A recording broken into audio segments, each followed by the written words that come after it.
Uplift, Conversations with Visionaries, is an inspiring interview series showcasing the journeys of successful entrepreneurs who not only excel in their fields, but also use their success as a force for positive change.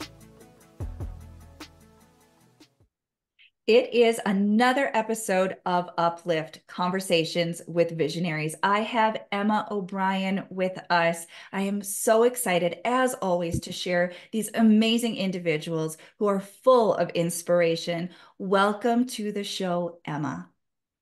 Thank you for having me, Alicia. It's lovely to be here with you. It is lovely to have you with us. I want to start by talking about one of your most proud accomplishments up to this point in your life and in your business. So in 2019, I had a very big surprise moment. I'm a dog photographer. I'm also a coach, but I've been a photographer for 20 years. And I put together a project. It was a creative project of mine that was a bit of a side project, photographing Black rescue dogs. If you have a look statistically, Black dogs are the least likely to be adopted if they end up at a shelter, and they're the most likely to be put to sleep. So I've done a few dog photography projects, and Black dogs caught my attention. And I started photographing Black dogs against a Black background in the studio, which in theory sounds like it shouldn't work. But in practice with beautiful lighting, it looks fantastic. And I put this series of work together, and I thought, I'm going to put this out and share it, but I didn't want it to come from an angle of, oh, you know, poor dogs, they've been in a shelter. And I wanted to put a fun spin on it to try and get people to really connect with it. A lot of my work is about capturing the character of the dogs I photographed. So I came up with the idea of captioning the images as if the dogs were describing themselves for a Tinder profile, which, and I sat with it for a while, and I allowed myself to get really imaginative with it, and it was really fun. And I put it together, and I started to share a few of them, and I got a really good response to it. But I wasn't sure about putting the whole thing out into the world, because I looked at it and thought people are going to think it's childish. People aren't going to take me seriously as an artist. And there was something that just kind of said, you know what, I'm going to go for this. And I popped it onto Board Panda, which, for anyone who's not familiar, it's a media site. There's a lot of photography series on there. And this project went viral in a very big way all around the world. I had a feature in the Daily Mail in the UK, which is not somewhere you'd normally want to be featured, but I had a feature in the entertainment section. Some of my work was featured in international exhibitions, and my Instagram following kind of took off. And it was a hugely successful moment for me. And I sat with, I almost didn't do it because I kind of questioned myself quite a lot. Off the back of that, I did a TEDx talk. So this moment of being kind of brave enough to show up for myself and just put my work out there very vulnerably really paid off for me. I love that story. We all have that experience where our heart is calling us towards something, and our fears, our self-doubt, our intellect is saying, that's probably not a good idea. That's probably not going to work out.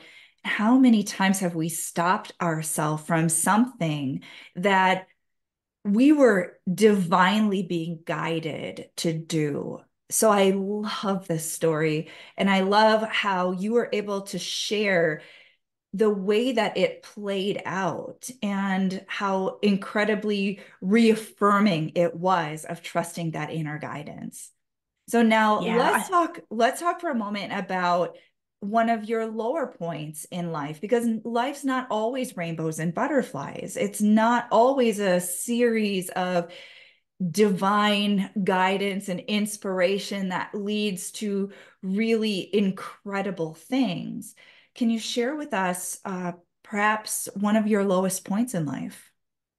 Yeah, I think it's in my personal life. So I have a daughter who is now 20.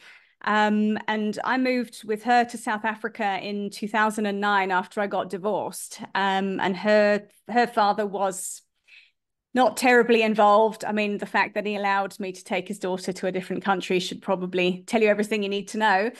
And I moved here with a guy, and that relationship didn't work. So I found myself single parenting on another continent, which was very difficult, and being self-employed as a photographer. And in 2013, I allowed my daughter to go back to the UK to go and live with her dad, because it got tough for me here.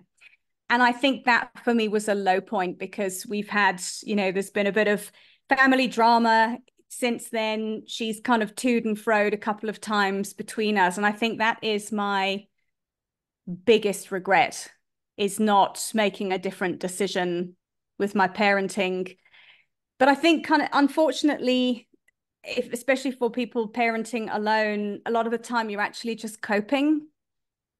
And especially as an entrepreneur, if running your own business, a lot of the time that's very hard.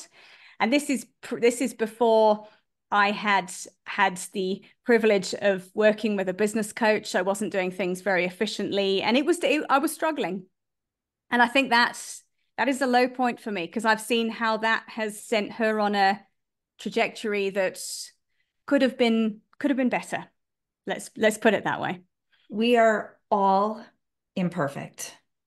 One of the reasons that I was inspired to put together this particular series is to highlight what's possible when we dream big and we follow our heart, but also to highlight the fact that we are all imperfect, and that life is not perfect, and that we do not have to allow our hardships and our setbacks and our mistakes to define ourselves and what we are capable of achieving.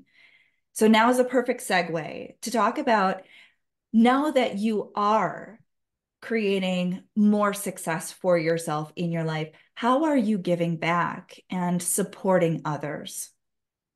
So to go back to the dog piece, I started off in 2010, I think it was, going to an animal shelter here to go and photograph dogs that were looking for homes. There's a theme here, folks.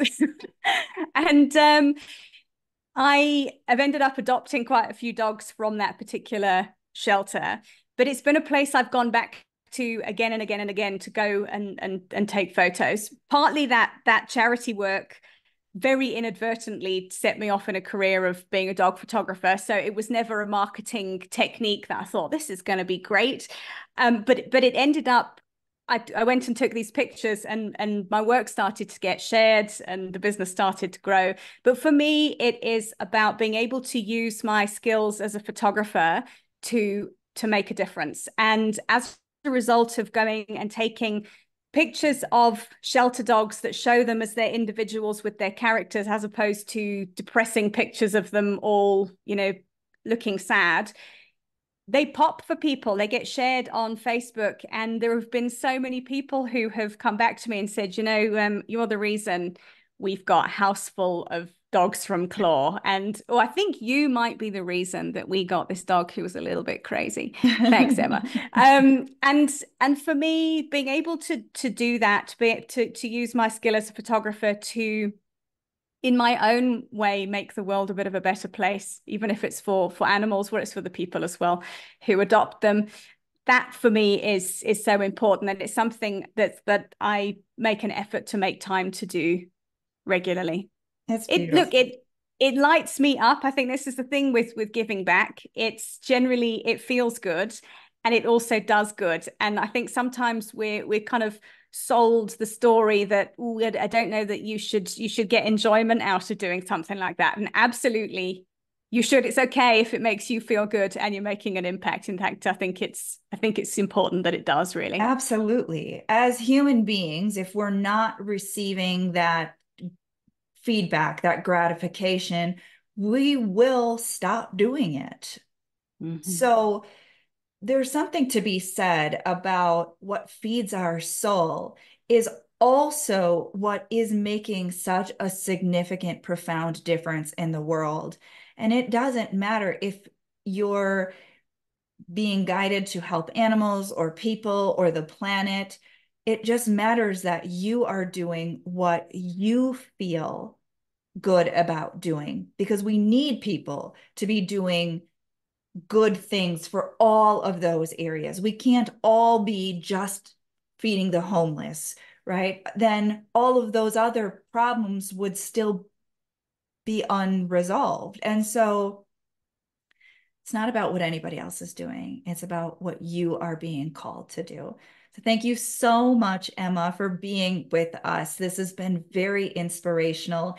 And I sincerely hope that we have helped inspire at least one person listening to follow their heart and to go out and to make an incredible difference.